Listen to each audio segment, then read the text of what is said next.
नेतृत्व की जब बात की जाती है तो यद्यपि कुछ लोग इस दृष्टि से उसको सहमत नहीं होते, हिटलर को नेतृत्व की दृष्टि से एक आदर्श के रूप में कई बार यह माना जाता है कि अगर उनके घृणा के पक्ष को छोड़ दिया जाए तो हिटलर के अंदर बहुत बड़ी योग्यताएं थी। उन्होंने वर्साय की संधि से जो जर्मनी तहस नहस हो चुका था उसको खड़ा कर दिया और अमेरिका ब्रिटेन की नाक में दम कर दिया, जर्मनी को इतना शक्तिशाली बना दिया कि वो पूरी दुनिया के ऊपर राज करने का सपना देखने लगे। वो भौतिक नेतृत्व था, लेकिन जो रिसर्च होते हैं, शोध होते हैं, उसमें कई बार यह माना जाता था कि हिटलर के घृणा के गुण को छोड़ दिया जाए तो उसके अंदर बहुत बड़ा गुण था।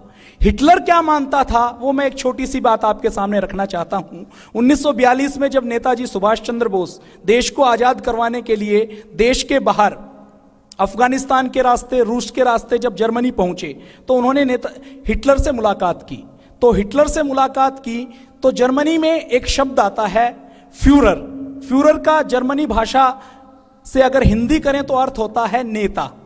तो जब नेताजी सुभाष चंद्र बोस हिटलर से मिलने के लिए गए तो हिटलर को वहां जर्मनी में फ्यूरर कहा जाता है। तो हिटलर ने खुद नेताजी को कहा फ्यूरर ऑफ इंडिया, माने भारत के नेताओं का नेता। नेतृत्व में कौन कौन से गुण हो, नेताजी में कौन कौन से गुण थे, उसकी अगर थोड़ी सी चर्चा करें तो नेतृत्व को अनुशासित होना चाहिए, अनुशासन ये पहला गुण है।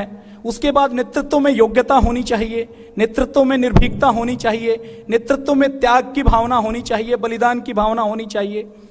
राष्ट्रीय नेतृत्व की जब हम बात करते हैं तो स्वदेशी का प्रेम होना चाहिए, स्वाभिमानी होना चाहिए। पूज्य स्वामी जी महाराज जिन बातों को बार बार बताते हैं, सरलता के साथ, सहजता के साथ बता जाते हैं कि हमें सदा उत्साह में जीना चाहिए। तो नेतृत्व का एक सबसे अनिवार्य गुण है कि नेतृत्व को सदा उत्साह में जीना चाहिए, सदा उत्साही होना चाहिए।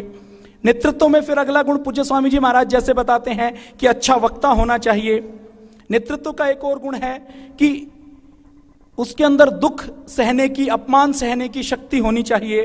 वो द्वेष रहित हो, उसकी दूरदृष्टि हो, वो कर्मठ हो, वो साथियों को सहयोग करे, वो खुद कार्य करे और अपने साथियों को श्रेय दे, सम्मान दे, जैसा पूज्य स्वामी जी महाराज ने अभी भी कहा है। नेतृत्व ऐसा हो जिसकी कथनी और करनी में अंतर ना हो। नेतृत्व ऐसा हो वो खुद लगातार सीखने की इच्छा रखे, निरंतर स्वाध्याय करे। नेतृत्वकर्ता के अंदर ये अनिवार्य गुण होता है कि वह टीम वर्क के साथ काम करे। कोई व्यक्ति अगर खुद काम कर सकता है तो वो अच्छा कार्यकर्ता तो हो सकता है, लेकिन अच्छा नेतृत्वकर्ता नहीं हो सकता। नेतृत्वकर्ता के अंदर एक और अनिवार्य गुण है कि वो प्रेरक हो। नेतृत्वकर्ता के अंदर और गुण होना चाहिए कि वो परिस्थितियों को समझने वाला हो, वो दृढ़ निश्चयी हो, वो लगातार प्रयास करते रहे, वो असफलता से कभी हार ना माने। ये नेतृत्व के सामान्य गुण अलग अलग व्यक्ति, अलग अलग संस्थाएं, अलग अलग व्यक्तियों ने, अलग अलग नेतृत्वकर्ताओं के ऊपर शोध करने वाले व्यक्तियों ने लिखे हैं। अब अगर नेताजी सुभाष चंद्र बोस को इन गुणों की कसौटी पर कसते हैं तो हम ये पाते हैं कि ये सारे के सारे गुण नेताजी सुभाष चंद्र बोस के अंदर जन्मजात थे या उन्होंने विकसित किए और जीवन भर वो इन गुणों के अंदर जीते रहे। बहुत बार ये लगता है कि नेतृत्व एकदम करिश्मे के साथ तैयार होता है, करिश्मे के साथ कभी नेतृत्व तैयार नहीं होता।